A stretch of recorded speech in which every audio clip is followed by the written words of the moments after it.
Okay, well, good afternoon, and thanks for you all for coming. It's a bit of a big hall, but hopefully a few more will help us fill it.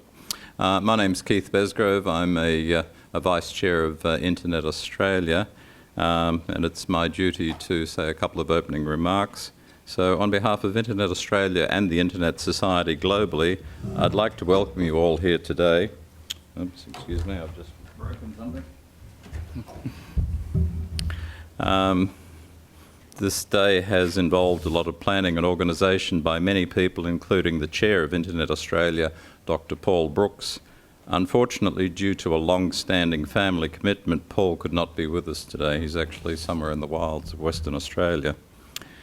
At the outset, I would also like to acknowledge the traditional owners of the land on which we meet, the Ngunnawal people, and pay my respects to their elders, past, present and future.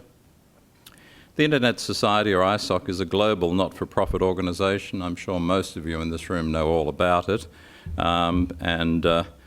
Internet Australia is the local chapter. The Internet Society's got a global membership base of more than 100,000 organisational and individual members, with chapters in more than 100 countries. And as I say, we are the local chapter.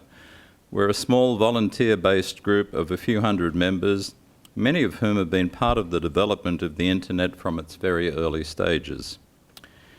While we often get involved in policy and regulatory debates, we do so from the perspective of strong technical expertise. Our purpose today is one of providing technical briefing and education and in promoting dialogue between interested parties. While the title of today's session is focused on encryption, the issues we will canvass today are necessarily broader and encompass many of the issues to do with security and access to data. I'll now hand back to Christine, and she can take us through today's proceedings. So thank you. Thank you very much, Keith. It really is our pleasure as the Internet Society with our chapter Internet Australia to be able to host this information and discussion session this afternoon. I'm also very pleased to be back in Canberra because I studied at ANU. My name is Christine Runnegar. I'm Senior Director of Internet Trust at the Internet Society. And whilst this session is being hosted by the Internet Society and Internet Australia, I'd like to point out that the views and the remarks of our speakers are their own, as are yours. So before we get started, I just wanted to introduce everyone to you very quickly and to mention that we are live streaming this so that other people outside the room, all across the world, can follow along and hear all the interesting comments and remarks. So let me really start with Keith, who you've already heard from. So he is a Vice Chair of Internet Australia and a former public servant whose wife wishes he would retire properly, but he just can't seem to stay away from public policy. Privately, we're very grateful, but we feel sorry for your wife, Keith. I'd also like to introduce Dr. Vanessa Teague, who's next to me. She's a cryptographer who chairs the Security and Democracy Network at the University of Melbourne. And next to her is Hal Abelson. He's a professor of computer science and engineering at MIT. He's also a co-director of the MIT Internet Policy Research Institute. And sitting next to Hal, we have Mark Nottingham. He's a member of the Internet Architecture Board. He's also chair of the IETFs, that's the Internet Engineering Task Force. No? Sorry. Okay. Well, anyway, this is Mark. Despite the accent, he is Australian and lives in Melbourne. Right. Sorry, I thought you said I was the chair of the IETF, and I'm like, no, I do not have such an august position. IETFs, and then, if you let me finish, HTTP and QUIC working groups, and is a former member of the W3C Technical Architecture Group. Now you've got me confused, Mark. So sorry. Mark can explain why that was important later. And it was important, but you jumped the gun. I won't interrupt you. So, sitting next to Mark, we have Peter Tonnelly. He's a director of Internet Australia, our local chapter. He's a board member of Electronic Frontiers Australia and a senior technical fellow for Blueprint for Free Speech, a data and cybersecurity consultant, and the most embarrassing person in the world to his 16-year-old daughter. I know that feeling. And then sitting next to Peter, we have Linus Chang, and he comes from the small and medium business enterprise community. He was the founder of 2 Australian information security software businesses, Cortex IT Labs Pty Ltd and Scram Software Pty Ltd. And finally, right down the end, we have Martin Thompson, who is an engineer at Mozilla and a privacy and security lead for the Internet Architecture Board. He writes code and is constantly horrified at the power that gives him, but it is too much fun to give up. So, with that introduction, I'd like us to move on to our presentations. We're going to start off with 3 presentations and some comments, and then we're going to open up the floor for a discussion amongst everyone in the room. My colleague Ryan, who's sitting way back there, will be walking around with the roving mic, so please do feel free to contribute. We want this to be a very interactive discussion. So, without any further ado, I'm going to hand over to Vanessa.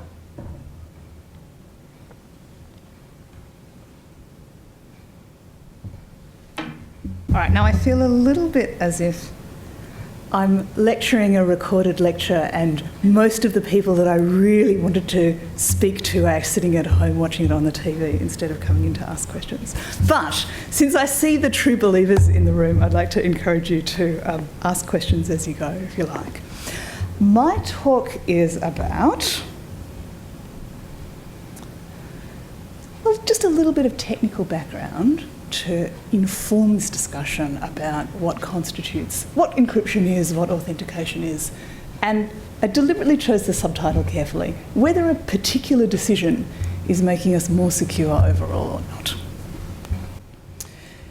The first thing that I think you really have to understand about the internet is that making stuff secure is really hard. It's not just about the internet, it's about all kinds of other things like medieval castles.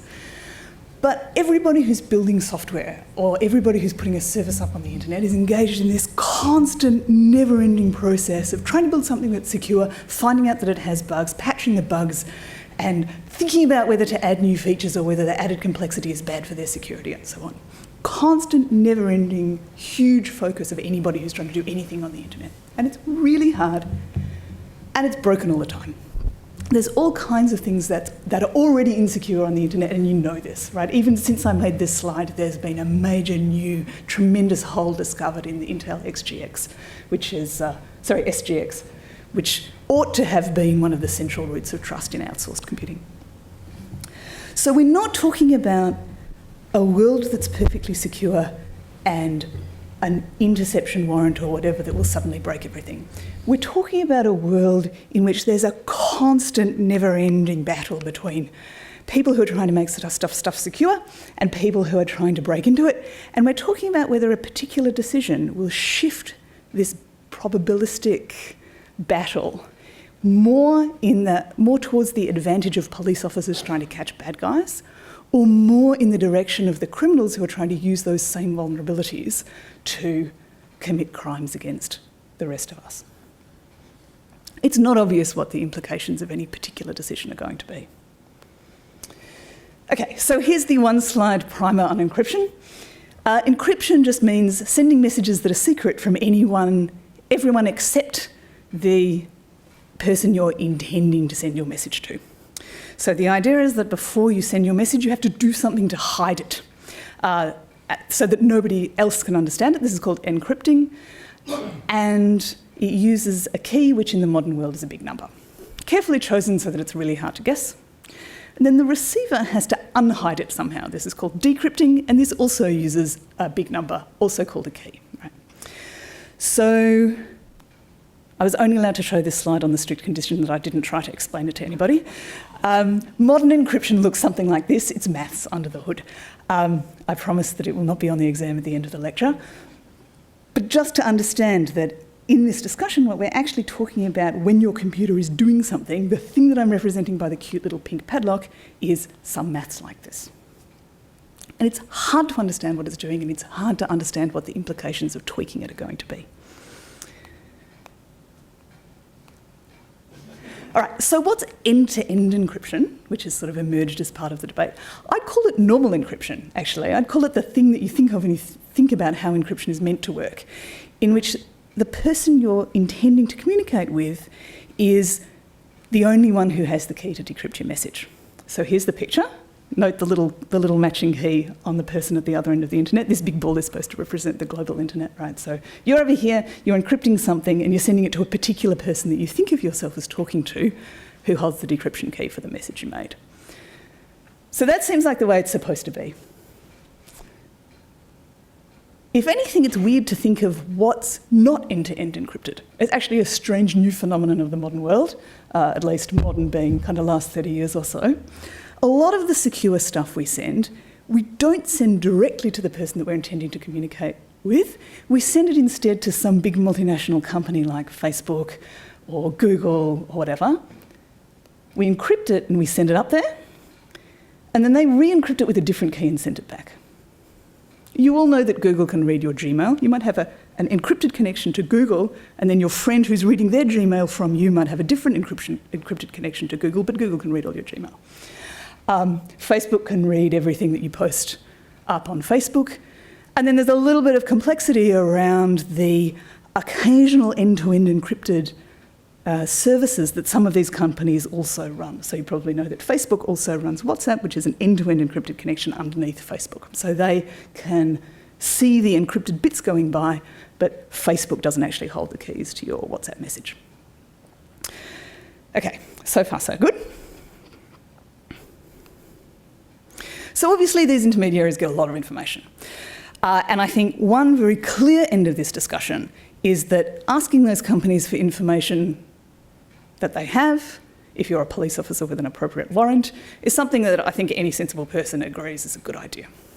Right, so asking them just to collect and return with an appropriate warrant the information that they've already got access to doesn't seem to have any potential harm to system security at all. All good. And often they get a bunch of metadata for end-to-end encrypted services, you know, who communicated with whom and when and so forth. Great. But I really want to make it clear that this idea of having an intermediary is, in general, a source of weakness in itself. It's not a good thing that so much of our communications goes over these trusted companies in the first place. This is my favourite example. This is the West Australian internet voting system that ran in the 2017 state election in WA. Anybody vote in the West Australian state election? No? Anyway. If you're the kind of paranoid person who likes to check carefully that you're talking to the person you think you are, you would look carefully at the URL, which says elections.wa.gov.au, and you'd look carefully at the little lock in the corner, which indicates that you've got an encrypted TLS connection directly to your web browser, and you would think that it was all good. But when we looked under the hood of this internet voting system, expecting to see that the public key being advertised by this website matched the election commission we thought we were talking to, what we saw instead was that we were talking directly to an intermediary called Encapsula.com. See up here in the top where it says Encapsula, you would usually expect that to say the Electoral Commission, right? Or the person who owned the website that you thought you were talking to. So this is weird, right? Why is this happening? Where's the Electoral Commission? Well, they're down here because this company is proxying TLS connections for a vast collection of different companies. So elections.wa.gov.au is here in between Double Star Casino and everygame.com. And what that says is that this company is acting as an intermediary for all the votes that the person is uploading. And they have the potential both to read and to change the votes on their way from the voter into the Electoral Commission. This is not a feature. All right, so that's enough about encryption and intermediaries. Now I'm going to talk about the other thing that matters to security, well, one other thing that matters to security on the internet, which is authentication. Okay, so authentication just means proving your identity. And there are lots of different ways that entities prove their identity on the internet. One is that the provider of your software or your device uses a digital signature on software updates or firmware updates to prove who they are and to prove that they made that update for you. The other thing that you're probably much more familiar with is that you authenticate yourself to your phone, often with a fingerprint or a PIN code or something, you know this. And finally, increasingly people use their phone as a method of authentication to some other service. You might be getting SMS messages about it, the second factor of authentication, or you might be running a little second factor of authentication software, little app on your phone. So, a lot of the proposals to get special access to encrypted messages actually involve authentication rather than looking at encryption directly. Again, you're not supposed to read the fine print of this slide either. This is a little example of how iPhone device security combines both encryption and authentication into the same mechanism. If you look, the most interesting two squares on this slide are right in the middle where it says hardware key and passcode key. So what's happening, that's a pointer, it doesn't matter, thank you. What's happening here is that when the person enters their PIN code or their passcode is combined with another key that is generated on the device, and those two things are kind of mushed together. Sorry, that's a technical term. And then that derives another key which is used to encrypt the files on their device. So Apple doesn't have the hardware key or the passcode key, and even someone who gets another way of reading the data off the disk can't decrypt without the passcode key. Okay, so now we have enough background to talk about the big example of targeted access, which is the San Bernardino Apple and FBI case. The FBI were asking Apple for a special software update that was properly signed with Apple's key in order to extract the data from just one particular phone. So think about this. They're asking Apple to use their method of authenticating themselves to the phone in order to bypass the passcode by which the user authenticates themselves to their phone, and then they're using that to get the key to do the encryption directly. And Apple argued that that software had an increased risk for all the other users of the system because if it fell into the wrong hands, it could be misused against other users. And this argument remains at the core of all of the decisions in this space, all the hardest decisions in this space, I think. I don't necessarily think that we have to agree about the validity of this argument. I'm sure everybody in the room probably has a belief already about whether that argument was valid or not. And if I picked one, I'd probably alienate half of the room. But I think what we really do need to do is think about a process for which we can have that argument and assess carefully whether a particular argument along those lines is a valid reason for refusing this kind of cooperation. All right, so in summary, this is my last slide. People do all kinds of tremendously important and sensitive things on their phone. Device security is really important. I did not make up this thing about the mobile passport app. I took that photo 2 days ago in DC. It's really tremendously important that whatever decisions we make don't have a negative impact on the security of all the other people who use similar devices or other parts of the system. I'm very much in favour of the current proposal to exclude systemic weaknesses from the Australian proposal, but I really think that we need a lot more discussion about how we figure out what the implications of a particular decision are and how we think about whether it does or does not constitute a systemic weakness that makes it not worth it.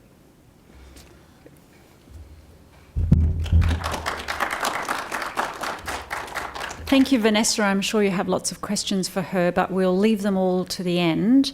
That was a very nice overview of some of the issues of confidentiality, of integrity, and of authentication. As the session description says, it was all about encryption, but we actually want to go deeper into digital security of systems and devices. I'm now going to hand over to Hal, who's going to give a much more in-depth view of history to where we are now. Thank you, Hal.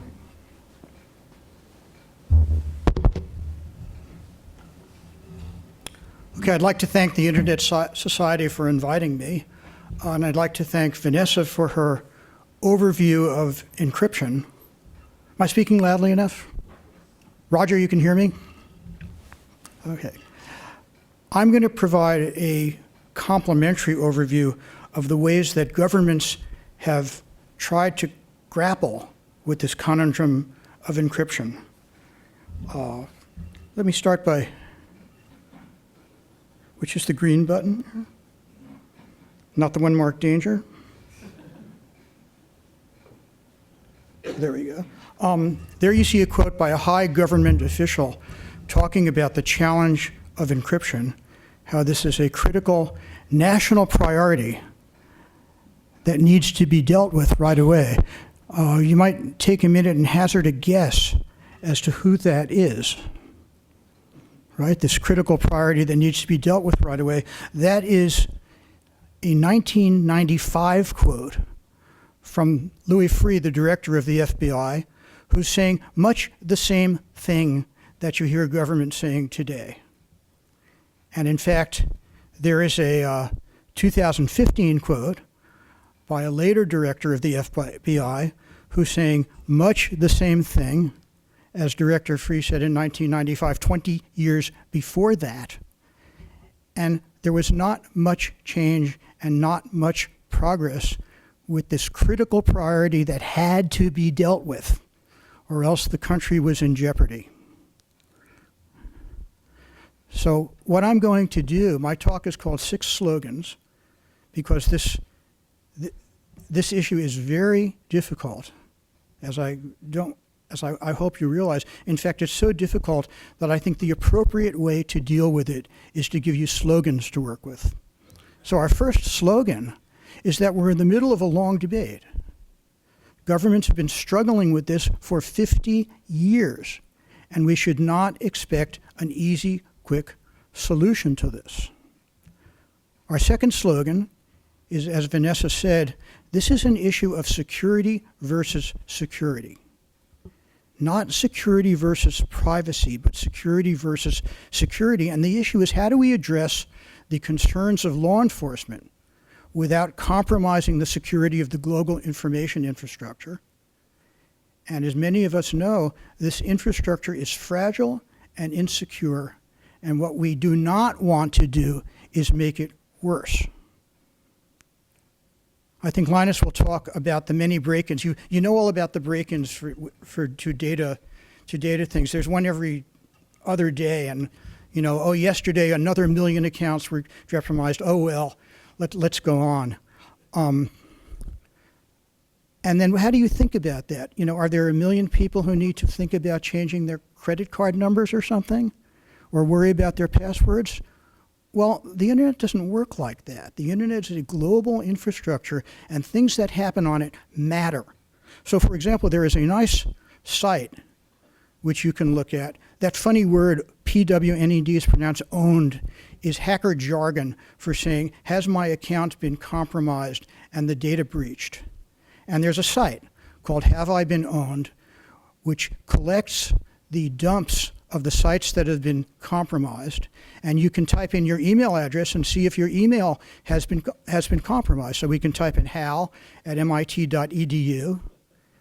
and ask if I've been owned. If you look on the bottom, one of the 5 billion accounts that have been compromised, and it says, oh no, I've been owned. And if you look in the lower, if you look at the end, you'll see that I've been compromised in 8 different data breaches. And you can check what you want. So, for example, the Massachusetts legislature conveniently lists contact addresses for the Massachusetts representatives. And there are 153 members' accounts, and I went and tested them against this. And guess what? 46 of those accounts from the Massachusetts legislature have been exposed. Conveniently, Australia also makes its parliament contract addresses exposable. And there are 225 members and senators of the Australian Parliament, and in preparing for this, I tested all those addresses, and all but 8 have been exposed. All right, think about that. And now you say, well, does it matter? So what? Does it matter? Well, 2 years ago, it was discovered that hundreds of U.S. electrical utilities have been compromised by Russian hackers. And they got to the point where they could actually throw switches to cause blackouts, not that anyone knows that it happened, or worse than that, compromise the electrical power grid by overriding it and damaging it. And how did they do it? Did they go to the employees of the electrical utilities? No. They went to the employees of the service companies that service the industry. So when you see one of these compromises, like the compromise of a contact address by a Australian senator, what accounts do those accounts have access to, and what accounts do those accounts have access to, and what accounts do those accounts have access to? And that's what you have to think about when you talk about the threat of data breaches on the internet. All right, what I'm going to do is give you a quick review of the way governments have approached this. I'm going to be talking about the US government because that's what I know. The first response by government is keep it secret, right? Isn't that always the first thing that government wants to do, is keep it secret? This is Admiral Bobby Inman, who in 1979 was director of the US National Security Agency, saying that the danger is unrestrained public discussion of encryption. So even public discussion of encryption is a danger to the security of the United States. In fact, when my lab discovered a major advance in security and cryptography, basically public key infrastructure, the NSA called our lab director and asked us not to publish it. And our lab director and Ron Rivest went down to Fort Meade and had a nice meeting with Admiral Inman who explained that publishing that paper was going to jeopardize the security of the United States. And I'm proud to say that our lab said, I'm sorry, we're an academic institution, we don't do that. The next strategy after keeping encryption secret is to keep encryption weak. And that is typically done using export regulations. And the slogan, since regulations change, is beware the ghost of regulations past. Let me explain that. Cryptography was kept weak during the 1990s in the United States.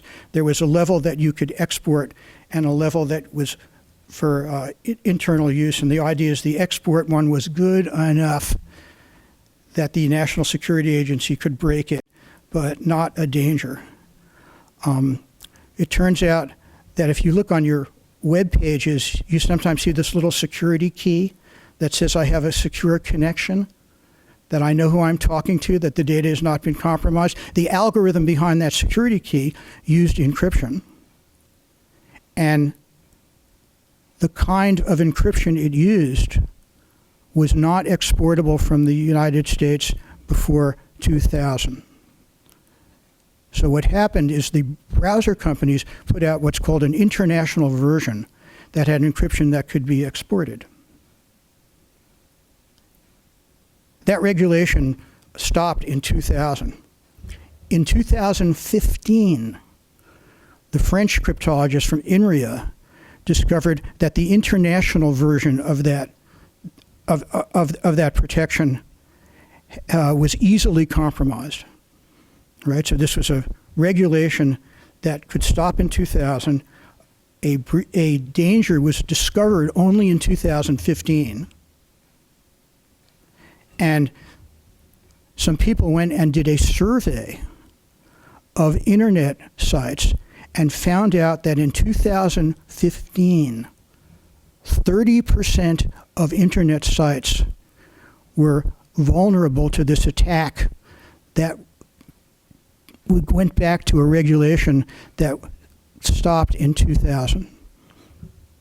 Slogan, beware the ghost of regulations past. Technology changes, these regulations do not go away. People don't upgrade software. the impact of this stays long after the regulation and the rationale for it stays. Third approach from government is mandate technology changes to provide exceptional access for law enforcement.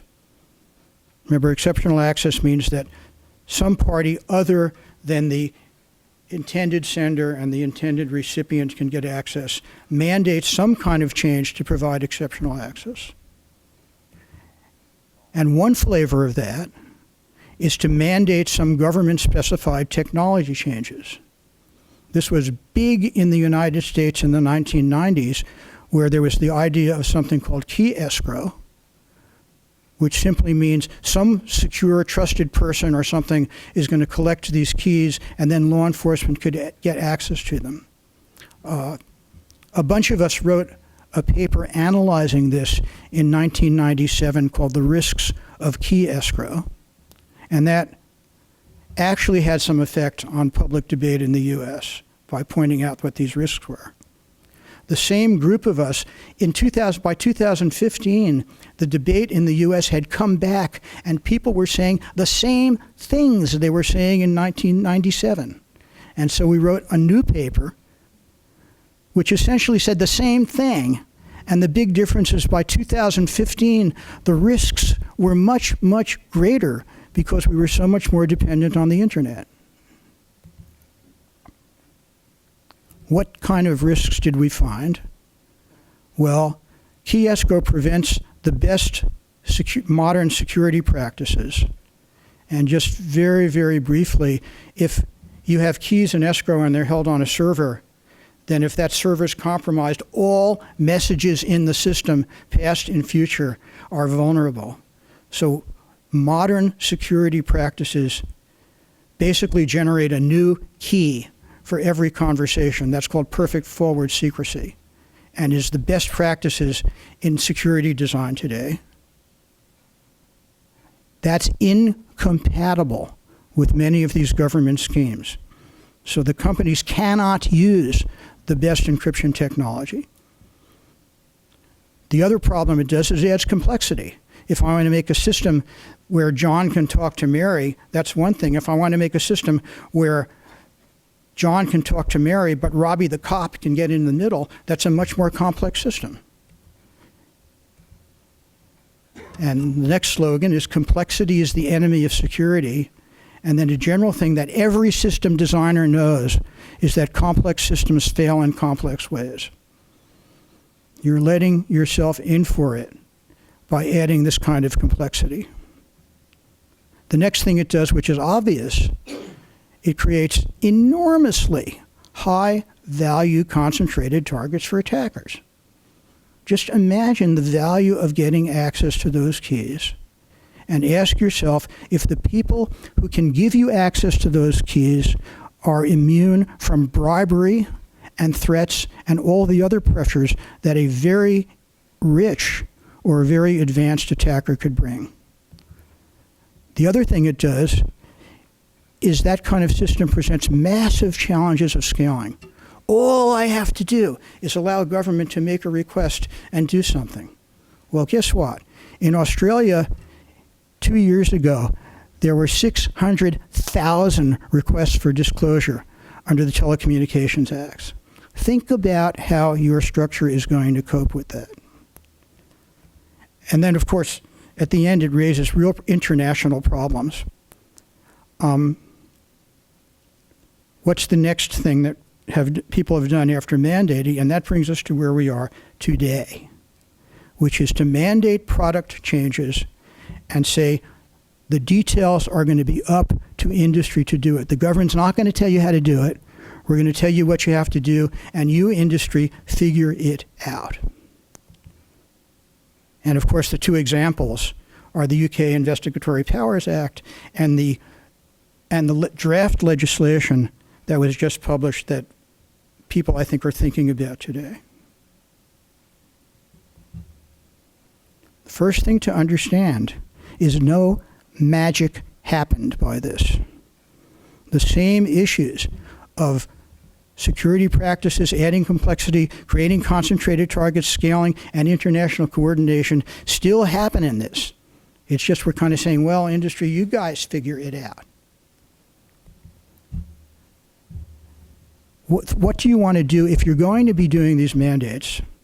What are the kinds of things you should think about when you're thinking about what to be like? The first one is don't mandate technical security vulnerabilities. Well, of course not. No one is saying that they intend to do that. The last thing we're going to do in this is mandate some kind of technical security vulnerability, but that might be difficult or impossible. One of the things we're trying to do at MIT is say, what are some rubrics by which you might try to measure these proposed solutions? The status right now is we have not identified anything workable. And as far as we know, no one has identified anything workable. The second one is don't compel providers to endanger more than the narrow target of what you're trying to do. Or to put it in my slogan word, don't compromise Peter to investigate Paul. It is easy to say that. It is very, very hard to convince yourself technically that you've come up with a system that obeys that. The next one is don't introduce regulatory disincentives to using secure systems. I'll give you an example. Vanessa mentioned the FBI in San Bernardino. One of the things that happened in that whole kind of controversy is the FBI sued Apple. When the FBI sued Apple, Amazon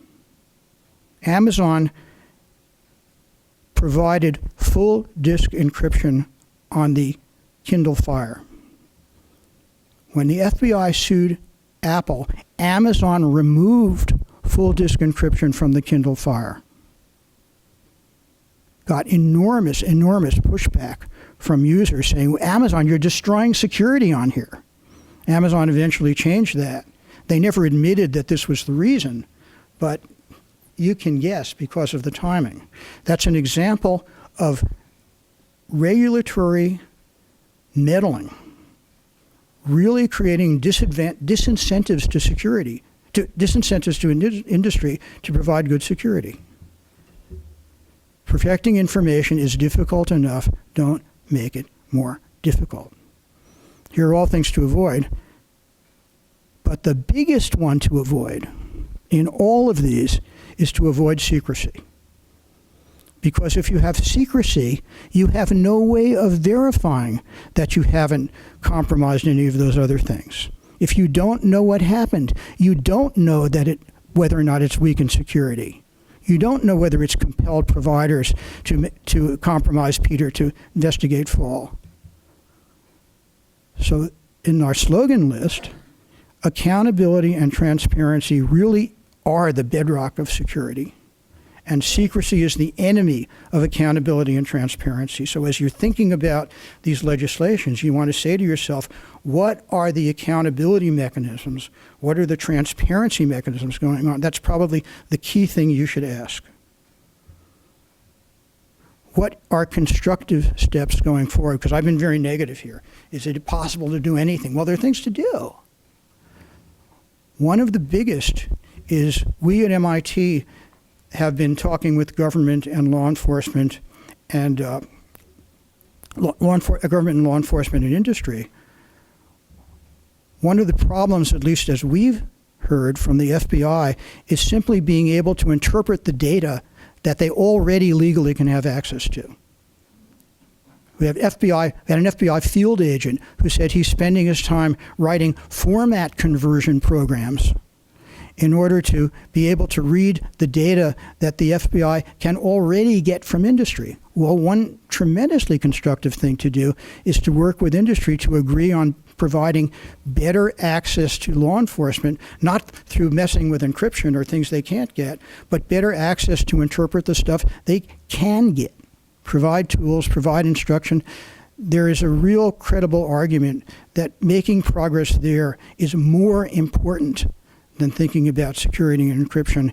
One of the nice things about the current legislation is that there are the technical assistance notices which are aimed at that, and that is a tremendous thing to work on. Last slogan, go for the low-hanging fruit. This is low-hanging fruit. Don't ignore it. So summary, there's how to think about the encryption debate in 7 slogans. Right? This is a long-running debate. It's security versus security.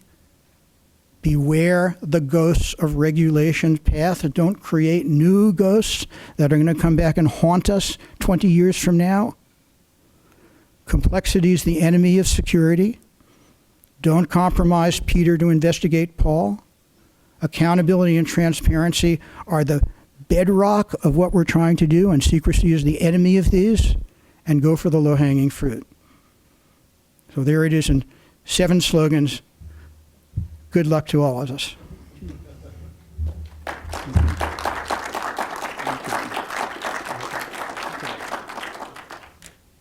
Thank you, Hal. I think that's a really nice way to explain things. Everyone can relate to slogans.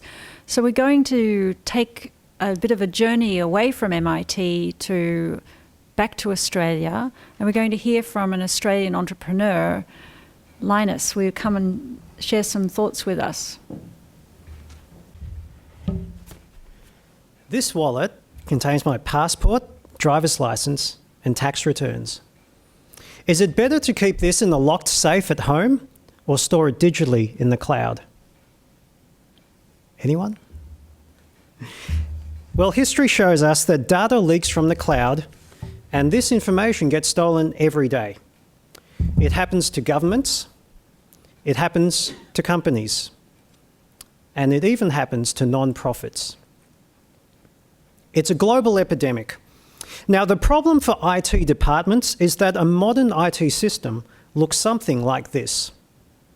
With hundreds or thousands of potential entry points, it's incredibly challenging to secure them all. And it only takes one weak point, whether it's created by human error, hacking, or social engineering, to allow an attacker to get access to confidential data. And that's where encryption is absolutely invaluable. When it's properly implemented, it means that stolen data is completely unintelligible.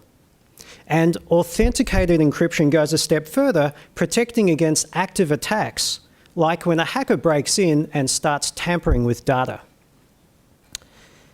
When our customers use encryption software, they're not just mitigating against data breach. They're actually addressing a second issue as well: legal compliance. Many of our customers face millions of dollars in fines if they have a breach and they had failed to adequately secure confidential, sensitive, or personal information. We first got the call for encryption about a decade ago, when an American medical clinic needed to secure their backups and archives. That clinic was subject to American HIPAA legislation, which states that protected health information must be safeguarded. And over time, the demand for encryption has increased. For example, earlier this year, we had a request from an English timber merchant. Now, why does a timber merchant need encryption? Well, they wanted to encrypt their backups. Their backups contained employee HR records, and under the EU's GDPR legislation, personally identifiable information needs to be secured. And currently in Singapore, we're working with a recruitment firm. They collect and process documents for identity verification, things like passports, driver's licenses, and tax returns. And of course, under Singaporean law, they are subject to PDPA. Now, as my companies are delivering information security products for the world, we're proud to innovate, and we're really proud to fly the flag for Australia.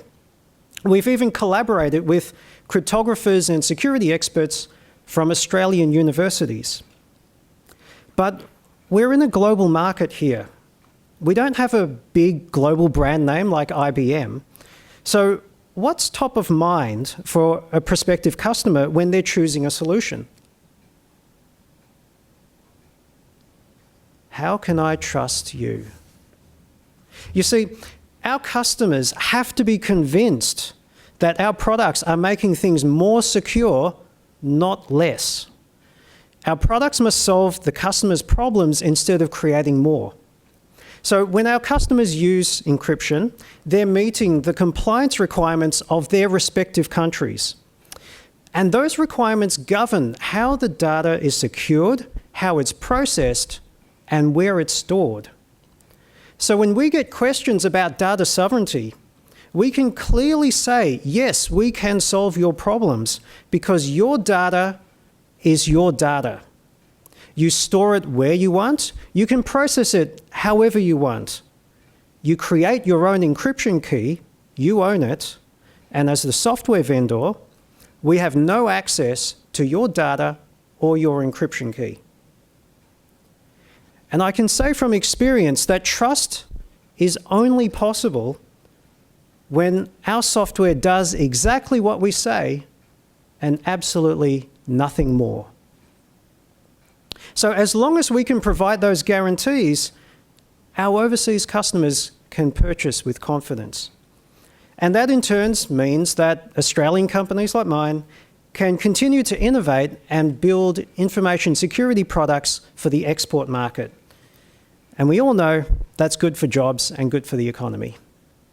So on that note, I'll hand back to Christine.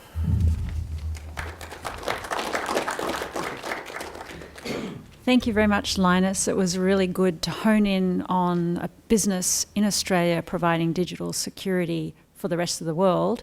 Now I'd like to sort of take a step further out and look at the internet as a whole. And I'm going to ask Mark if he'll talk a little bit about what's driving the adoption of encryption on the internet. Okay. First, I should probably apologize to you. I was described as the chair of the IETF a couple of weeks ago, so I'm a little sensitive to that pregnant pause. The internet was designed without a lot of thought to the issues of security. At the beginning, we accessed servers by telnet. We used FTP. HTTPS wasn't added until later when Tim invented the web. And that was the state that I think a lot of the technical folks here entered the internet in. We developed the capacity over time because the internet became more adversarial. I still remember 2000, 2001, considering security as an add-on. Oh, we'll get to that later. But in the last 5 or 10 years, it's really become intrinsic to a lot of what we do when we design protocols and we deploy services on the internet, because frankly, it matters a lot more now. There is a lot more data, personal data, financial data. As we've heard a number of times in the presentations, we're relying on the internet for these things a lot more. And behind all of that, I think what a lot of people don't realize is how fragile, and I think Hal mentioned this in his presentation, how fragile the internet is, how so much of what we do is based upon trust. And that trust is, I trust my browser vendor, for example, to design a browser that acts on my behalf. I trust Google not to abuse my data. We're seeing some failures of trust in social networking and the implications of that, which are frightening and interesting to watch. Encryption is a tool that allows you to trust not another party, but to trust the math, or the maths. I should be a new Australian and say the maths. And if you use a well-known algorithm that's been subjected to review, an extreme amount of review by cryptographers, you can trust that only the person who has the key can access that information. And so it allows us to simplify the problem. It allows us to abstract it out and say, okay, when I talk to that website, it's not me trusting the network that they will forward that request to that website unmolested.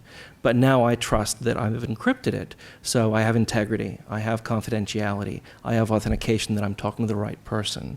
And that gives us a very valuable tool. And that's why I think it's become so prevalent It's a building block we use to simplify our protocols.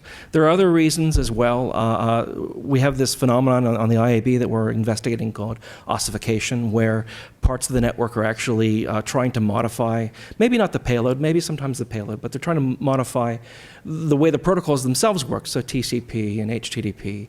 And as a result, we're unable to maintain the internet. We're unable to evolve the protocols. So if we encrypt them, again, that gives us a tool to make sure that it's unmolested on that path. Thank you very much, Mark. And since you've brought up internet protocols, I think we really need to delve into one. So I'm going to turn to you, Martin, and say, well, TLS 1.3 is out. What remains? What's happened? So Mark, is this even on? Mark talked a little bit about trust, and that's one of the things that I think we're working on next. So we recently shipped TLS 1.3. It's been available to most people for a long time. Half of Facebook apparently already uses it. And that's really about sort of, we like to say, armouring the wire. We've got that pretty well sorted out now, and that's been subject to a lot of scrutiny. But there's a whole system around this that relies entirely on trust. The certificate authorities that provide you with certificates. Let's just say that there's some problems in that area that we are still working through. And Hal talked about transparency. We have some things that will provide audits. Interestingly, we're in the early throes of the process of removing semantic from the trust anchors in the browser at the moment, and it's ugly. At the time we started this process, semantic was responsible for maybe 30% of the internet, and so they were the ones that people were trusting to certify that a given site was who they were. And when you look at their business practices and audit them and look closely at what's going on there, it was not entirely reassuring what was going on there. And so collectively the community decided that this would not stand, and we're turning them off. That has some consequences, because obviously security is often the thing that stops something from working. That's kind of its whole point. And so we have that. And then Mark talked about trust, and I realised to a large extent that hundreds of millions of people trust the fact that I don't commit some terrible code into a browser that they might be running. And I realised that while we have a number of processes around this, those processes largely rely on trust as well. So Mozilla trusts its employees not to do nefarious things with their ability to commit code. Because that code is going to be deployed in a couple of weeks' time to hundreds of millions of people, and we can't afford to check every single change that's been made in order to make sure that things are safe. And mistakes are made. The process of fixing up a particularly nasty mistake, it happens all the time. We're only human. Software is incredibly complex, and that's something that I'm afraid of constantly, and that's why my opening introduction mentioned that. So. Thank you very much, Martin. I think I'm going to have nightmares about security tonight as well. I think what we can take away from what we've been listening today is security is hard, it's very complex, and every time you add more complexity, it gets worse. You might have noticed that I haven't yet turned to Peter.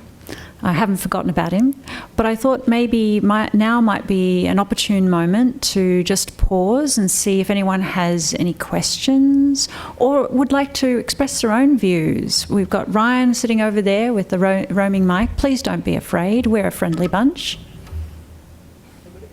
Okay, I see a hand up there. Just a couple of hands. Please, if you feel free to introduce yourselves and ask a question, make a comment. Roger Clark. Hal instructed me to ask a question. Hal, security versus security, not security versus privacy. We've been trying for years to get variants of that message through in so many places. I used to try security versus privacy mean considered harmful. But that's a bit of an old-fashioned structure of a sentence, so that one didn't work. I've tried another one, which is security of what value in what asset from whose perspective. If two people don't agree on that, it's pointless having a conversation about security.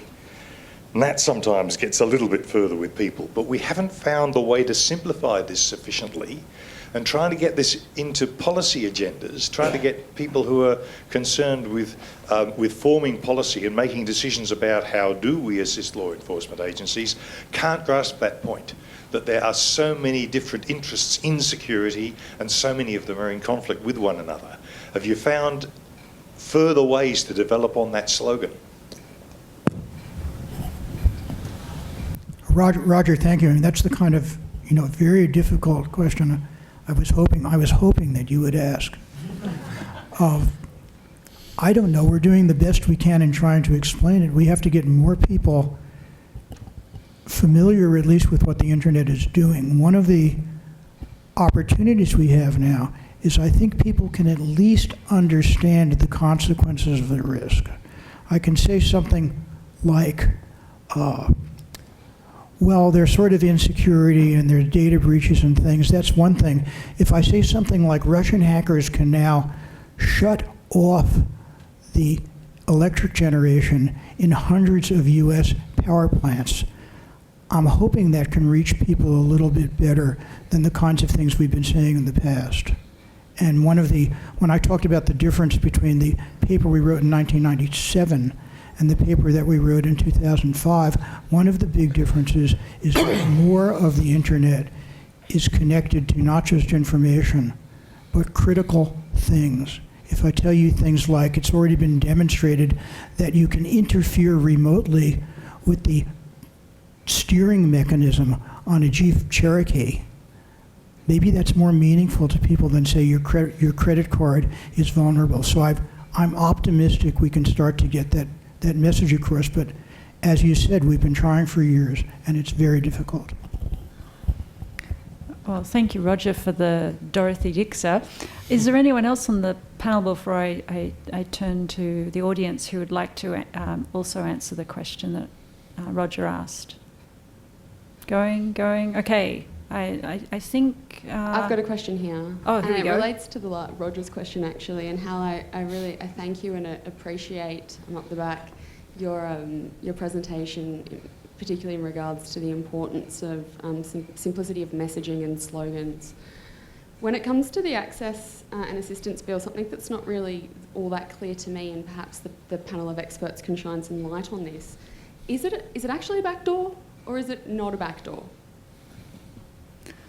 Who'd like to take that question? Did I see Peter reaching for the microphone? I just had a smart response. Is it Clayton's backdoor? It's a backdoor you have when you don't have a backdoor. I think the simple thing to say is a door is a door. And one of the things we don't know how to do is build a door that keeps out only the bad guys. But nonetheless, it's a door. The simple thing to have is just not have a door at all. Have a wall. Don't worry about whether it's a back door or a front door.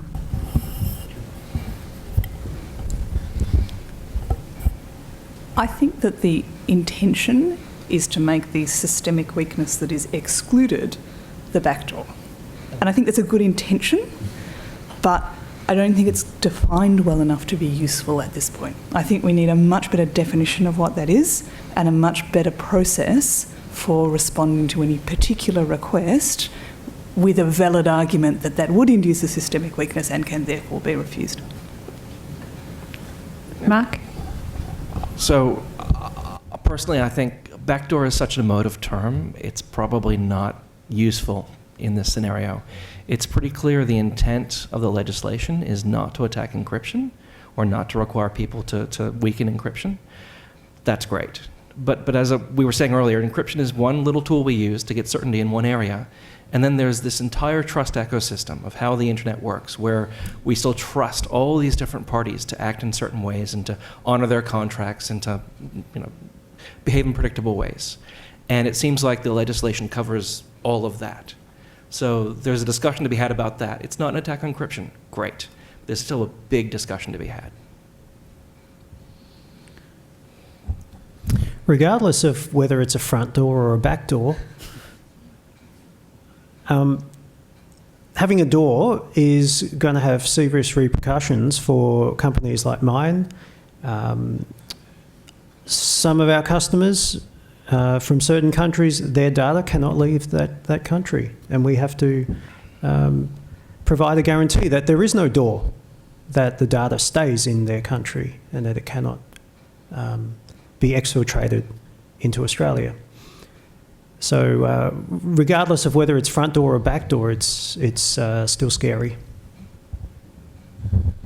Okay, I think we had a whole lot of other questions. I think possibly the lady in the back was next. I'm having trouble keeping the order, so I apologise. But hello, my name is Karen, and I'm a student of cybersecurity. When I access some websites, a sign comes up, cookies. This site uses cookies. And I think of the boogeyman and the cookie monster, and I don't want to keep accessing that site. But I sign up, yes, I'm accepting those cookies. So we're told that cookies are not dangerous. I'm wondering whether hackers could make cookies dangerous. So I was looking up Linus's website, and his website for Scram uses cookies, and I still continued, but I have a sense of discontent about it. So I'd love to hear your opinion. I might take that one. Martin. You got it. So cookies is an interesting one. Cookies is just how the web works. It's not really anything particularly nefarious. The attraction of various regulatory regimes to trying to control them in various ways and manage that has been a little bit overreactive, I think, in this case. And so I think it's probably the European directives on these things. The GDPR is not the original source of those sort of messages that you'll see. But there was a directive that essentially required that if people were being tracked, and essentially that's what cookies are for, you had to obtain their consent. And so that's what you're seeing on all of these websites is consent. And the worst thing out of that is that it's training people to click through these messages without reading them, because you've seen all of those messages and they have a whole lot of tiny little text that you don't understand, and a big button that says, get on with my business, and another button that you don't know what it does. It probably doesn't do anything. And so you're training people to look at these things and click the big red button or blue button. I think it's usually blue now. I think blue's the accepted colour for please click me. And so what you're doing is you're debasing the value of that consent. So what the sites are actually looking for and what the regulation is looking for is a clear signal that people understand what's going on and all of the ramifications of that to their privacy and whatnot, and you're just clicking through. And now it's meaningless. So it's not really what we're talking about here today, unfortunately, but there's some implications there that we might talk about separately. Okay. Happy to chat afterwards, maybe. Yeah. Yes, there'll be plenty of time to talk afterwards. Okay, so there are a whole bunch of questions. Oh, no. Go on, Jeff. This is good. You know, the asymmetry of this appalls me. We've sort of talked along about this idea that everyone has keys, I can encrypt, you can encrypt, we can all encrypt, but reality is stunningly different. Users have passwords, servers have keys. Anyone who has tried to use key management out there in user space has withdrawn the product in days or even seconds. From Telstra's billing system right the way through to APNIC's efforts. We've all tried this in various ways. We can't encrypt from the user in because there's no tools out there that manage keys across multiple devices. Oh sure, put your key in the cloud. Yeah right, back to square one. Yep. So little wonder that the legislation aims at where the secrets are on the server side, because we live in this totally asymmetric world where none of us can afford or know how to manage our own keys. So I'll go straight to the browser people, since it's a browser world these days, nothing else works. How are you going to help me manage my keys without letting you into my secrets across multiple devices and make it in a way that works forever? Because like Linus, if I'm going to send my data into his system, I can't lose that key at all. Yep. Change my laptop, whatever. How am I going to protect my key? Because if you can't answer that, I'm back to passwords and I'm toast. Oh dear. Yeah, these are hard questions. And you're right, the usability question is probably one of the hardest ones to manage, because we have however many billion internet users, and every single one of them has secrets that they want to maintain. And let's face it, if you're going to be visiting the 100 or so sites that the average internet user visits and have unique passwords for every single one of them that has enough entropy that no one else can guess them, that's never going to happen. And so our recommendation is pretty firmly along the lines of using password managers, where you have one master password that gets you into that password manager, and that password manager exists on all of your devices. We have one of these, there's a number of them, they're all usable to some extent, and I agree with Jeff that this is not entirely perfect. There's some fairly significant improvements coming in operating systems to aid with this, because people understand how critical this all is. But ultimately, that's the recommendation that we have: is you have the password manager, you have the golden key for the password manager, and as long as that's secure, then you have some level of reassurance. We also have a mechanism whereby you can print out a page and stick it in a safe somewhere in case all of your machines get stolen or what have you, and you can bootstrap back up again from that piece of paper. But these are seriously hard usability problems, and this is part of the whole system is fragile angle on this one, is that we're not entirely sure that that's the best answer to that question. But it's what we got. Trust. Isn't it also trust on the group that make the password manager? Right, and of course... so we keep coming back. We keep coming back around, and we have some processes that we're working on to sort of remove the lower the level of trust down to something that's a little more palatable. But right. I have to say, when Linus's presentation came on, the first thing that came to mind was 1Password is a very popular, very good password manager. It's made in Canada. And if Canada has legislation like this, now there's a little bit of doubt in your mind about whether I can trust 1Password anymore. That would be a loss, I think. Did you want to talk about web authentication?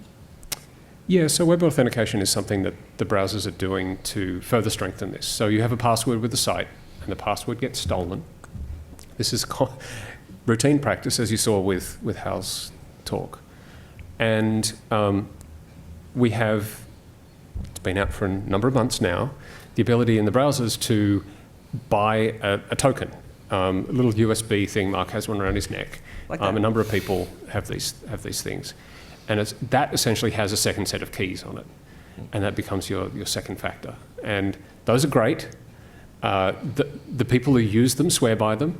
If you saw recently, Google announced that they've got a new product that has one of these things, and they claim that they've never had a breach since they required the use of these things. Interesting claim, but nonetheless, Can I look at yours? These are advantages. Yeah. No. Well, no. And so those things exist, yeah. And there's support for that in browsers, and that provides you with a second level of protection. But you're still putting your trust in the manufacturer of that key.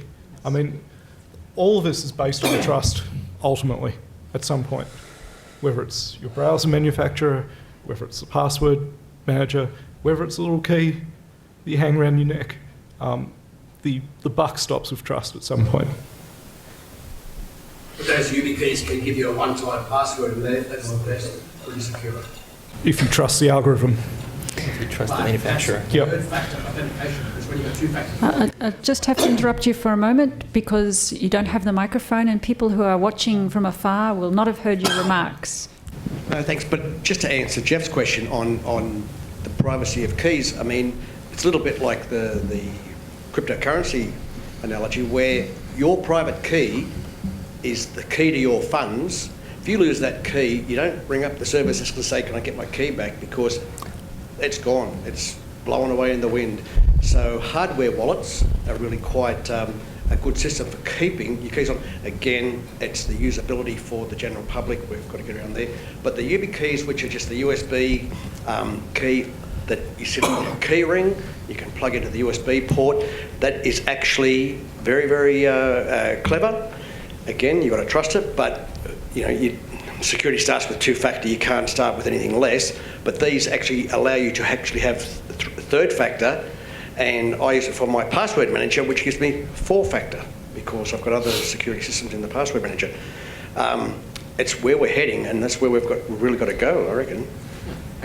So for me, that actually brings up kind of a subtle point. A lot of the architecture of the internet is, I won't say intentionally, but some of it's intentional, some of it's accidental. There's a balance of power between parties. There are counterbalances, and we make sure that power isn't concentrated in any one place. And I think a lot of the concerns when people talk about messing with trust and with these systems is you can unintentionally alter that balance. So for example, with DNS, we have DNS servers are not run by one party, they're run by a large number of parties who make sure that no one person, just relatively large, Jeff, yes, to make sure that no one person or no one entity has control over the entire naming system. And I know Jeff has lots of thoughts about this issue and consolidation of power, but it is something that a lot of thought and a lot of effort has been put into. And so that's, I think, where some of the concern is coming from when we talk about upsetting these systems. I'd actually like to add to that. You're also somewhat with your YubiKey. You're placing your trust in one key, and perhaps we also need to diversify as well. You need to use multiple technologies to protect your password file. So bringing that back to our conversation, what you're really talking about is not just the potential vulnerability of encryption, but the potential vulnerability of the systems that are associated with the encryption, and what can happen if you try to provide a way in, even for the best purposes. So I think there was a question down here, is that correct? Sorry, Christine, just to add to that. We're all part of a network. This technology, the internet, is just so complex. We have so many actors involved that there are so many places where things can go wrong, or there are so many places where bad actors can be involved. Please. Hi there, David Vale, Privacy Foundation. I'd like to get back to the proposal, in a sense, that's triggered all of this. I'd like to go back to Hal's idea of the 4 things to avoid with mandates, and the 4th one, avoid secrecy. I'm just thinking that avoid open-ended ambiguity is probably a flip side of secrecy, because it's almost as good as secrecy, but you can't tell that it's secrecy. I'm going back also to your very helpful history of the strategies that governments have used in dealing with encryption. The last one was to mandate product changes and leave it to the industry. That looks like it's where we are at the moment. It looks like they've had, there's a lot of spin going on. They're trying to persuade us that it's not about systemic, breaking or creating systemic vulnerabilities. It's not about backdoors. It's something else. The questions that I have is, firstly, by leaving it open-ended, and I'm thinking of the evil parallel with Section 3131 of the Telecommunications Act that just says, do your best to prevent crimes being committed. It's quite open-ended. To me, it seems like it could include breaking encryption, if that was one of the things that was helpful to do this. It's just that it hasn't been mandated. So one of the questions I've liked for the panel was their view about whether that's a proper reading of this or is it stronger.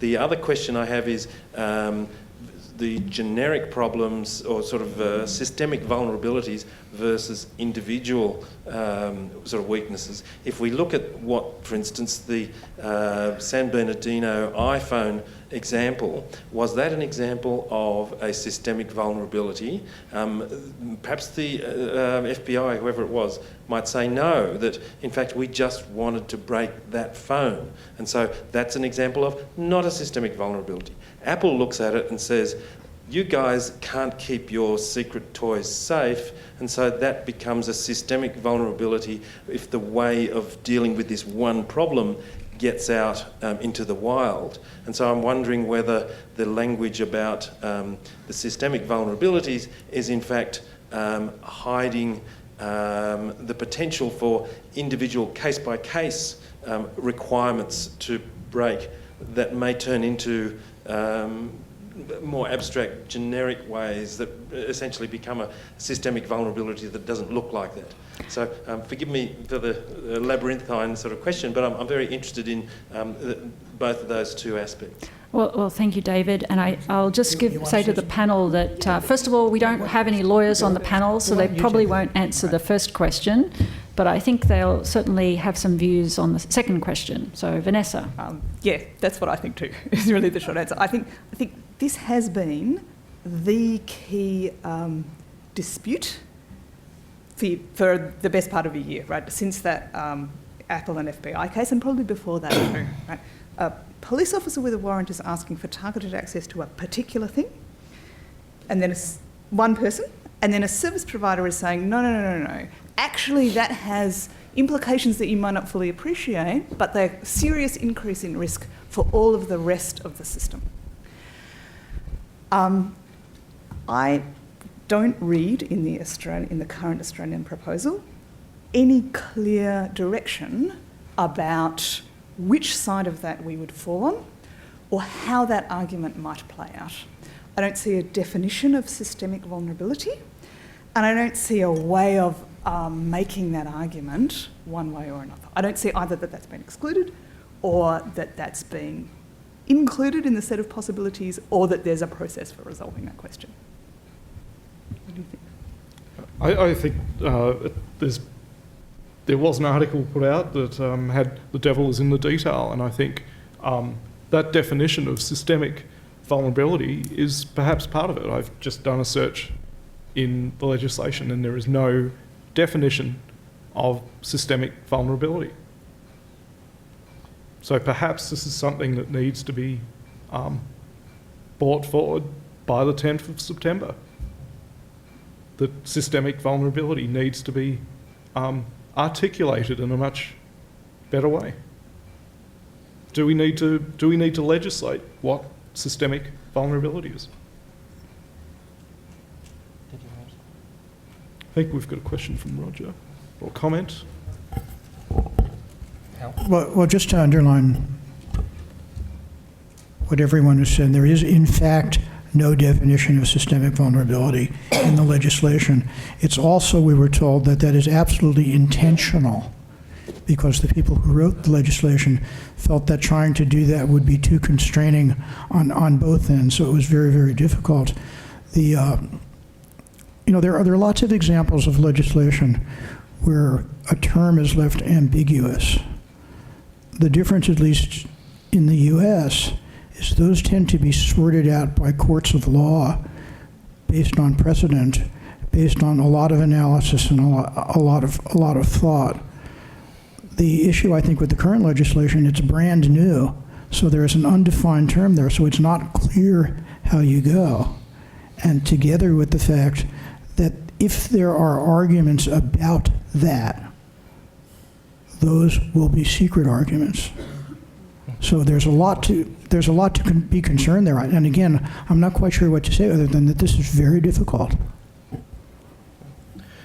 So one of the most interesting parts of the proposed legislation to me is there's a little snippet of text that basically says that the requirements for assistance apply to people who design and operate the trust infrastructure of the internet. And so to me, that seems like it's saying that an interception agency can make a request to somebody running a certificate authority, a CA, which are the people who, there's the little green lock for now, that's eventually going away, but it tells you that your connection's secure.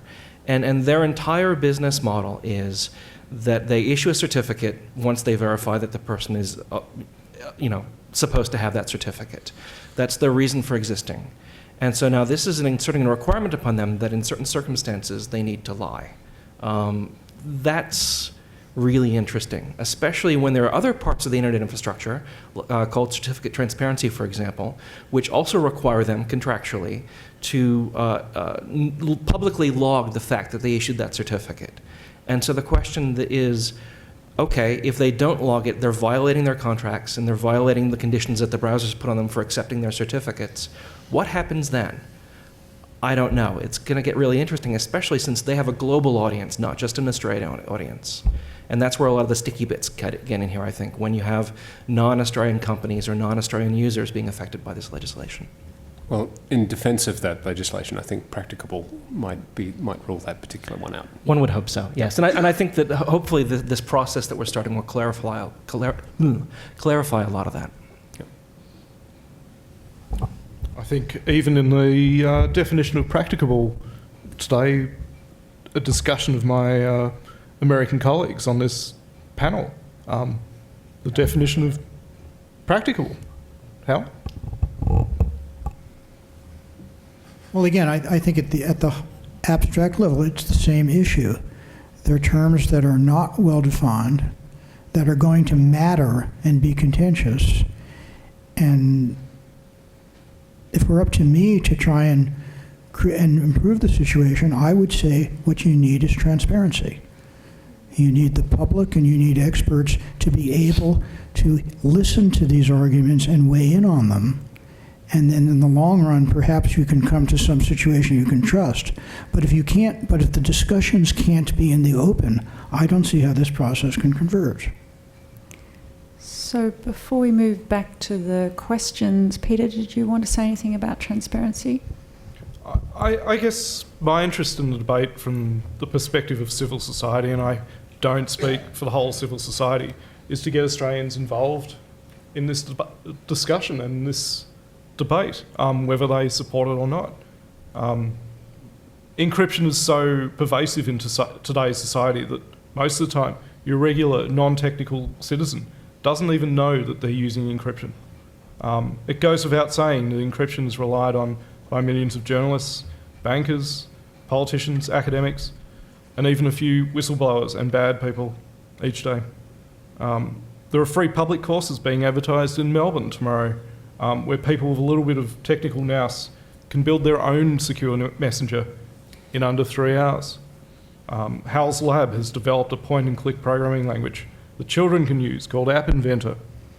And there's a recipe for a point-and-click program in App Inventor that can create a secure messenger in only a few hours. I don't think we can legislate against creativity like this, nor do we want to be in a society that does. From an outsider's perspective of civil society, a common response to a new law or regulation is to think of a number of ways that the new law could be worked around and then put in a position where the law is flawed because it won't achieve 100% coverage of fixing the perceived problem. That's a very black and white engineering response. And I think to have constructive discourse with government, we need to provide more nuanced response, perhaps with the costs and benefits of what's been proposed within the legislation, as well as concentrating on, I guess, proposed suggestions rather than a black and white engineering response. And similar to what Vanessa and Hal discussed, I think we need to have a frank and perhaps difficult discussion about the implications of legislative effects on digital security versus digital security. Polls repeatedly tell us that citizens feel disengaged with this government. And my objective, being on this panel, is to get as many people involved in the discussion and make submissions by the 10th of September. So it's in the hands of all of us to contribute. Thank you, Peter. I think we have a question and a comment. Before we do that, I'll just remind everyone that we're close to our finishing time, so I'd like our panellists to be thinking of a takeaway message that you'd like to leave with people that's rather short. So please, Heidi. I think you mean Holly. Holly, sorry, yes. Of course, it's the jet lag. I'm jet lagged. David, just picking up on your point, and I guess this is lawyer to lawyer now. Sorry, Section 313 is very broad. It has lots of, I suppose, if you will, loopholes or possibilities in it. Now, if I float the idea, do we need more, or if we expand the concept of 313, which is, rather than looking at some kind of breaking of code or whatever, to just say, let's expand 313, which calls for the assistant of, it means that the industry has to assist the law enforcement agencies. Does the legislation conceptually go beyond that thought? I'm not sure who's going to be able to answer that one. David will. All right, we'll walk the mic down. For the interest of absolute, Section 313 is in two parts. There's two parts that matter. The first part says do your best to prevent crimes. Now, what's interesting is that it doesn't require a request from anyone. And so you and I could walk in and say, we think you should break encryption, and that would be doing your best. Or we could say, we think don't break encryption, because that would be insane. And they are just as entitled to listen to us as to the AG's department or someone else. It's weird. It's completely wacky. It's also potentially open-ended. Prevent crime, any time in the future, any person doing it, possibly within Australia, but it is just infinite. And so it's impossible. There is no subsidy, there's no Section 313 money, so you're doing it by yourself, off your own bat. But what you do get, and this is the critical thing when something goes wrong, is you get the indemnity. You know, if you stuff someone up, if you break the internet, if you break your contract, if you become, in effect, the agent of a foreign power, not your customer, doesn't matter. They can't sue you. That's really helpful. You're one of us now. So the other side of it, the 3133, which is give necessary help for law enforcement after a crime has been committed, that's simple, that's straightforward. I think that's what's being asked similar here that people are agreeing with. If you are able to, retain a message or to temporarily store it or hand it over, it exists, then do it. And so that side is simple. For me, the difficulty in this discussion is that nobody really grasps that it's actually two separate things. And the first one is scary. The first one is sort of like the mother of this whole new sort of idea, just open-ended, to cover anything. We're not going to define, and Hal, you say quite correctly, we're not going to have any defined debate. It's just going to be a knock on the door, someone saying, nice internet infrastructure you've got there. It'd be a pity if you had troubles with your licenses next time, wouldn't it? Now, why don't you just do X? And it just means that discussion becomes, completely invisible. It becomes opaque. It's sort of secret. And so the guidance that discussion gives us is that there's already the germ of these two different ways of doing things. And the Parliament, in their review of 313, never really got to the heart of what's wacky and insane and dangerous in the first bit, because it's so ambiguous, it's so intangible, it's you look at it and there's hardly anything there. I think Christine touched upon this before with a question about transparency. The legislation doesn't have a great provision for reporting of what's happened. We don't know how well and what cases the legislation is being used in. We know, I believe that the legislation has provisions for reporting how many times it has been used, but there's very little more information about that. And I think in the interest of transparency, we need more reporting about that. We need to come back to this legislation to see how well it's working. Is it effective? Is it going over the mark? Because it is very broad, and that broadness can go either way. It can go over the mark. And I think for transparency, we need better reporting on how this legislation is being used. I'm just going to interrupt you, David, because you don't have a microphone and people who are far can't hear you. And also for those of you who are here, you might have been afraid you were coming to a super technical math talk, but it turned out it was a super technical legal talk from the room. You should never give the microphone to lawyers. Okay, so we have Keith, and then we have a couple of people at the back, and then I think we need to wrap up. Keith Besgrove again. I just wanted to pick up on Peter Tonoli's point that he made earlier about trying to encourage people to participate in the debate, make submissions and engage with government. When we look at this draft legislation and the explanatory memorandum, there are certainly things that we should be concerned about, the open-ended and somewhat ambiguous nature of the obligations that may be placed on industry is cause for concern, and we've heard in considerable depth from our speakers and from the questioners just what the nature of some of those concerns might be. I'm probably the only person in the room who'll say this, but the explanatory memorandum also includes many things to admire. It is very clear that the government is learning by doing, and that governments in Australia are learning by doing as they go along.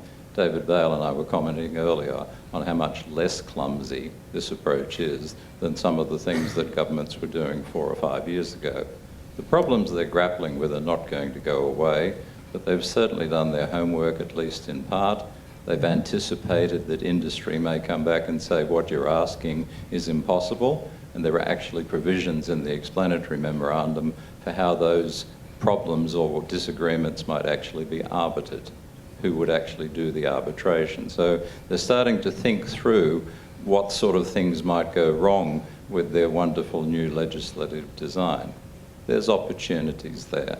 I just wanted to say that it's not all bleak and miserable. Admittedly, some of it is bleak and miserable, but I just wanted to say that there is clearly opportunities to engage with government. I'm not sure how successfully, but they're certainly leaving open that opportunity very clearly. The fact that we're all here is a step in the right direction. I promise you a miracle, mate. So we're just walking the mic up to the back of the room. Thanks, Roger, again. The discussion of systemic vulnerability and consideration of what that might mean is really important, but I want to add another factor to this.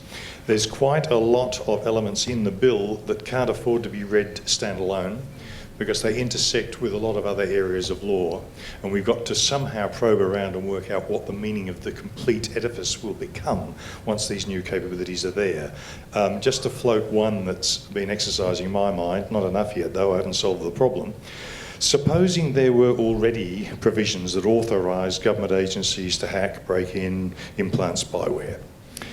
Given that there is now going to be an ability to gather a great deal more knowledge about the technologies used by telcos, CSPs, ISPs arising from this bill if passed, wouldn't you imagine that those attempts at hacking, break-in spyware would become far more successful as a result of the passage of this bill? It could be the intersection between the two things that gives us some of the biggest headaches.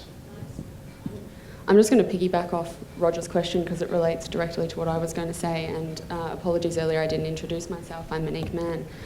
It was excellent that both Vanessa and Hal mentioned the Apple FBI case, but I think kind of what was overlooked in that is that they were able to break that phone, and via Celebrite, obviously. So we also see this commercial spyware market, and we know that the ATO and Department of Human Services and a range of other agencies, government agencies, have contracts with Celebrite. There is a lot of focus on the not a backdoor aspect of this legislation, Schedule 1, but I actually think that some of the more concerning aspects are contained within Schedule 2, specifically as regards to accessing endpoints covertly, i.e. when information is not encrypted. And I think that's perhaps where we need to be focusing more of our attention, and the intersection with at least 5 other pieces of surveillance legislation, and then also some of the potential extraterritorial applications and the potential for requests to be funneled through Australia as the weak link, in particular as of the Five Eyes partners, that does not have any enforceable human rights protections. So that is my comment as question. Okay, thank you for that. In the interest of time, perhaps if you have any comments on those comments, you could wrap them up in your finishing remarks. Vanessa, would you like to go first? Yeah. Okay. I think we have to think hard about this as an engineering problem, and it's interesting that the multiple complexity of the law is kind of part of the engineering problem. Right? So we're going to, a provider is going to get a specific request for a particular thing eventually, and then we're going to have a discussion about what the consequences of fulfilling that request are going to be for all of the rest of the ecosystem. Those consequences are not going to be obvious. They're not going to be obvious to lawyers, and they're not going to be obvious to technologists either. It's going to be really hard to figure it out. And we've seen in the long history that Hal referred to, we've seen specific technical mechanisms having demonstrated weaknesses only after a long time of examination. And that goes for everything from the Clipper chip through to Ray Ozzy's proposal that was very recently shown to be weak, shown to be broken by Iran trauma. I think that transparency about the details is key to making a good decision.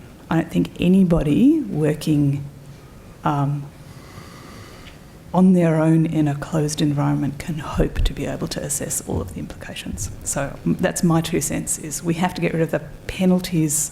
We have to finesse the 5 years in jail for even mentioning anything about these warrants, and we have to turn that into a good process for really being able to assess what the unintended consequences are. I think the main thing is the first slogan that I started with. We have to understand that this is something that governments have been wrestling with for at least 50 years, and we should not expect a quick solution.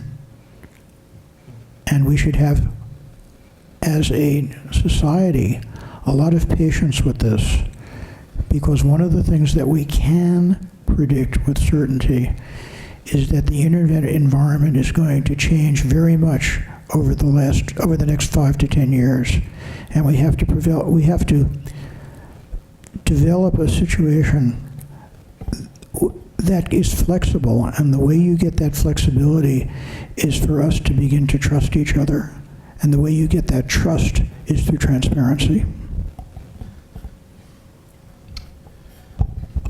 So I'll echo Keith's comments earlier that this is, a serious proposal, and I think there's a lot to be admired about it compared to what we've seen before. It's something that I think we'd all do well to engage with, as many people have said. But I think, the previous comments about transparency are absolutely valid. I think as an individual Australian, that is something that concerns me. With the technologist hat on, I think the secondary and tertiary effects of these sorts of requests are something that need a lot of consideration. For example, the comment up the back about access to source code and access to bugs, that's going to make a lot of companies really uncomfortable, and I don't know how that's going to play out. I think about some big players in the market and some small companies, they might decide to withdraw from the Australian market. That would be a bad outcome for everyone, I think. But we need to have these discussions, and we'll get there. Yes, transparency. I somewhat feel that transparency will go towards removing the backdoor. If law enforcement is transparent with what they've done, then I'm hoping that we can prevent those backdoors. I also feel that we've only touched on the devil is in the detail, as Monique wrote, and I feel like we need more events like this in the short time that we have to respond to this legislation? I'd like to firstly acknowledge the magnitude of the challenge ahead, as described by Hal. But also, I think we should be cognizant of the side effects of such legislation, and specifically the side effects on technology companies in Australia, cybersecurity, or any software company for that matter. What is the image of Australia to the world? Now, we know that some countries have a negative image, and other countries have a very positive image, which gives them a competitive advantage. So I think what would be really nice is that as an Australian company, we have a level playing field with the rest of the world. I think that would be an outstanding outcome. So I think we've talked a little bit about how difficult this entire problem is. It's kind of remarkable that 10 years ago, we sort of had a little bit of encryption around, and we sort of a few sites had HTTPS, and it was relatively simple. We know about 2/3 of the traffic on the internet, or the web at least, is encrypted. And we've come a long way in terms of the design of the protocols and those sorts of things. But what this aims at, and a lot of the discussion that we're having is around the edges of all of the things we know how to protect. And the systems and the processes and those things that we rely on to maintain our trust in this infrastructure are really not up to the challenge at this point. Now, keep in mind, 1/3 of the web traffic that we see is still in the clear and still completely vulnerable to all sorts of things. And there are a number of sites that I've been to, I'd like to purchase something from this site, but they're taking credit card details in the clear. Well, I'm sorry, I'm not going to be able to do that right now. So we're at the beginning of the process of making this system scale out. Now, obviously, when it was 10 people, it was fine that it wasn't protected in any particular way, but at this point, we can't really afford to really do anything less than our best. And unfortunately, it's going to take a lot longer than people would be happy with, certainly myself. It's very difficult. Thank you for those final remarks, and thank you to everyone who's here on behalf of Internet Australia, Keith Besgrove, who you heard from earlier, and from the Internet Society. Thank you for joining us for this discussion. We hope that you found it fruitful. There will be further opportunities for more personal discussions as we have a little cocktail afterwards. And just to remind everyone that because we're after 6, there will be security keeping us in the area of the reception. So please don't go wandering off. Don't want to have to go and try and explain why you need to be bailed out. Again, thank you very much, and I encourage you all to continue the discussion, talk to other people, and take this forward. So thank you.